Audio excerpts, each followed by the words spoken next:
Fin Lau is building a new life in Britain, but he's still fighting for Hong Kong's freedom. As a student in 2014, he was a key player in the so-called umbrella pro-democracy protests. A new job took him to Britain in 2019, just before protests broke out again in Hong Kong against China's extradition bill. Lau watched as the protests grew into a wider pro-democracy movement. I did go back to Hong Kong in late December 2019 because I want to participate, I want to witness the protests in Hong Kong. But then I was unfortunate to be arrested along with a few hundred others on the first day of 2020. Lau was lucky. The police failed to identify him as a protest ringleader, and he was released.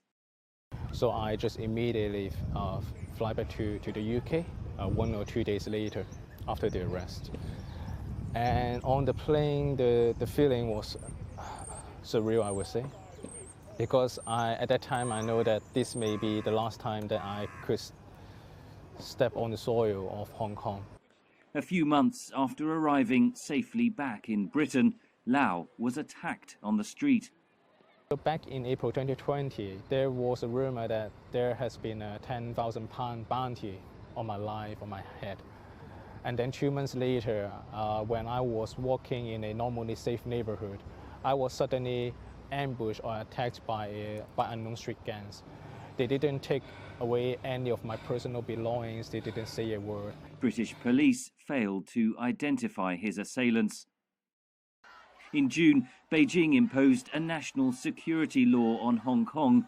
Britain says the crackdown breaches the handover agreement signed in 1997, which China denies. In response, Britain recently launched a new visa scheme for Hong Kong residents holding British nationals overseas, or BNO passports, which were offered before Britain's handover of the territory. The visas offer the ability to work and study and fast-tracked British citizenship. Lau has just submitted his application. Some people may think that BNO scheme is not a direct tool that could leverage against the CCP, because the CCP won't be hurt by the BNO scheme. But on the other hand, some people may think that this offers a kind of lifeboat to Hong Kongers. While grateful, Lau and other Hong Kong exiles want Britain to do more. We just think that maybe some more actions could be carried out by the UK government. For example, maybe some sort of Magnitsky-style sanction, which could under which the assets of some Hong Kong government officials like Carrie Lam could be freezed by the UK government. Britain says it is considering such sanctions.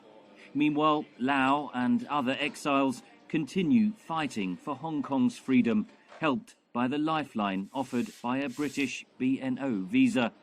But even on the streets of London, Lau says he does not feel safe from the long arm of China's Communist Party. Henry Ridgwell for VOA News, London.